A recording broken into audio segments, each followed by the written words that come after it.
Okay, recently I came across a very interesting stat. The average price of a smartphone, also known as ASP, has reached a record high of 30,000 rupees. And it was just 20,000 like a year ago. And honestly, it's not even surprising because naam ya dam. Sorry. And honestly, the kind of phones we are getting at these prices, in fact, it feels like we are going backwards in terms of tech. You have phones around 30,000 rupees coming with 720p LCD displays, processors that feel like they belong in a 10,000 rupee phone, and again, ugly water drop notches, and sometimes you don't even get a proper secondary camera. So the thing is, you're paying more, but you're not necessarily getting a better phone compared to last year. Now, in the middle of all of this, we have this. The Moto G Max. And there's a new name, and this will certainly get your attention because it comes with a Snapdragon 6S Gen 4 processor with LPDDR5X RAM and UFS 3.1 storage, a 50 megapixel main plus 8 megapixel ultra wide angle camera, and of course, a punch hole display, and it is launching at a price of 26,999. So is it as good as it sounds, or is there still a catch? Pratik, TechWiser, for the catch, let's freaking go. So the Moto G Max comes in this box, very typical environment friendly box. You get the phone, some paperwork, a Type A to Type C cable, and a SIM ejector tool. That's all we get inside the box. Now, the Moto G Max, well, it does 4 things better than other phones in this price range. By the way, this video is made in collaboration with Motorola, so we'll talk about the features, specs, and finally, opinion. Now, number 1 is the performance. This comes with Snapdragon 6S Gen 4 paired with LPDDR5X RAM and UFS 3.1 storage. On Antutu, this version scores about 7.8 lakh, which is a bit on the higher side if you compare to phones that have launched in 2026.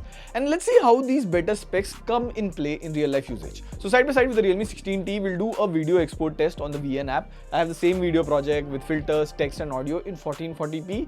The Moto G Max exports the video faster, and not just once. We did it multiple times and the result was the same. Now, partially the reason is also the Realme 16T comes with Dimensity 6300, but what times? Next, in the second test, we'll open 6 to 7 apps in background and we'll constantly switch between them, then lock the phone, and then again we'll unlock the phone to see how good is the RAM management. And most of the apps are in memory on the Moto G Max. Now, this faster and better RAM management is partially because of the LPDDR5X RAM, but also partially because of Hello UI.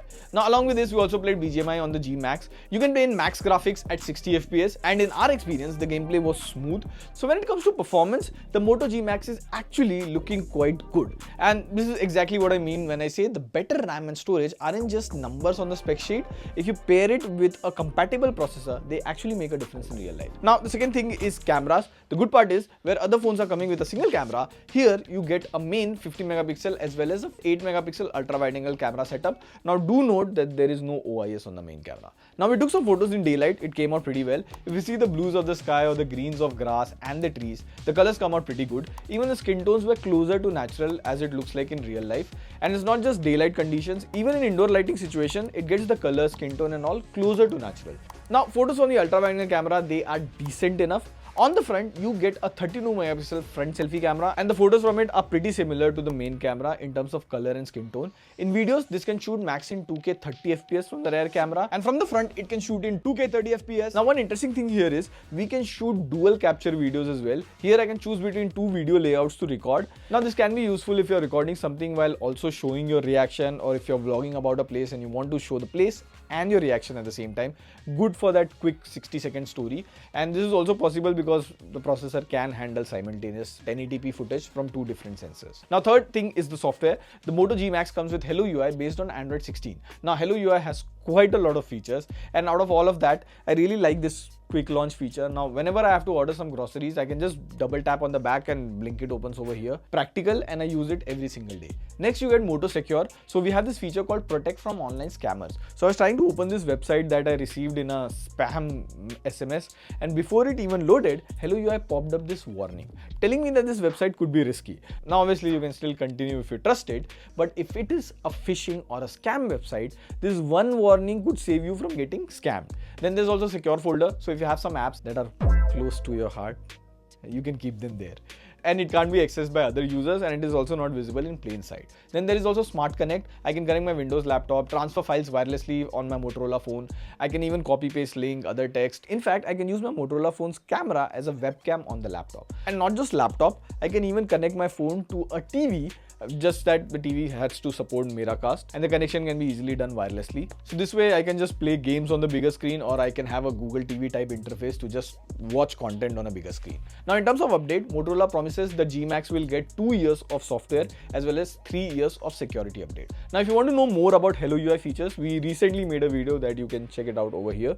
Now the fourth thing here is the battery. The Moto G Max comes with a 7000 mAh battery, and the battery life is pretty good. Like in our short usage of playing games, watching content, scrolling reels and all of that stuff, it easily lasted us 1.5 and even sometime 2 days on a single charge. And speaking of charging, it supports 30 watt of charging. Charger is inside the box, and it takes about 1 hour 15 minutes to get it to 100%.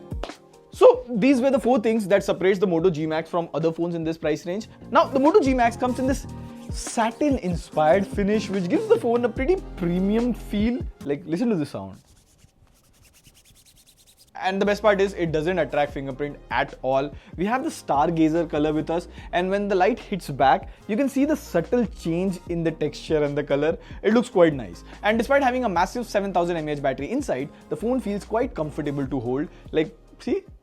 The weight distribution is also quite good, perfectly balanced, just like life. Jokes aside, it doesn't feel heavy while you're carrying it around. Now Motorola hasn't just focused on making it good. The phone also comes with Corning Gorilla Glass 7i, military grade certification and an IP64 rating. Now so far, I know what you're thinking. The Moto G Max looks like a very good phone. There has to be a catch. Maybe it's the speaker, it's a single speaker, right? Well, that's not the case. The Moto G Max comes with dual stereo speakers, and that too with Dolby Atmos support. In fact, just have a listen to this.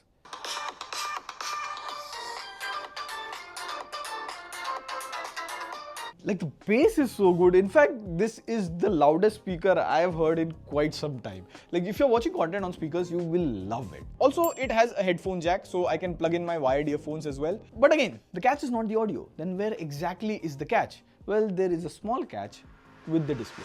It comes with a 6.7-inch Full HD Plus display, and compared to those phones around this price that still give you 720p LCD panel, this is actually a good one. The only small catch here is this is an IPS LCD display, so while watching some content there is a difference. See, if I put it next to an AMOLED display, you will definitely notice the difference, and this is the catch we have been looking for. And oh, I almost forgot. So this was about the Moto G Max. It is priced at 27,999, but in the early sale on 20th August on Flipkart, it will be available for 26,999. This is including offers, discounts and everything. Now, remember what we said in the beginning? The Moto G Max looked a little too good to be true. And after using it, I think there's a reason for that, because Motorola has given us a really capable processor, LPDDR5X RAM, UFS 3.1 storage, a main and an ultra wide angle camera setup, and a massive 7000 mAh battery, stereo speakers with Dolby Atmos. But then, why did Motorola give us an AMOLED display? Well, the answer is quite simple. The economy is against all of us, even the manufacturers. Because when you look at everything else that Motorola is offering with this phone, there has to be 1 or 2 areas where you will see compromises. And here they have compromised on the display. They haven't completely cheaped out. You're still getting a good IPS LCD panel. It's a Full HD Plus punch hole display. So if you're looking for an all-rounder phone, then the Moto G Max is a pretty interesting package. So now, do you think this is the best phone around 26,999, or would you rather have an AMOLED display even if Motorola had to compromise somewhere else? Let us know. The comment section is all yours. On that note, this is signing off. See you in the next video. Pew, pew, pew. As always.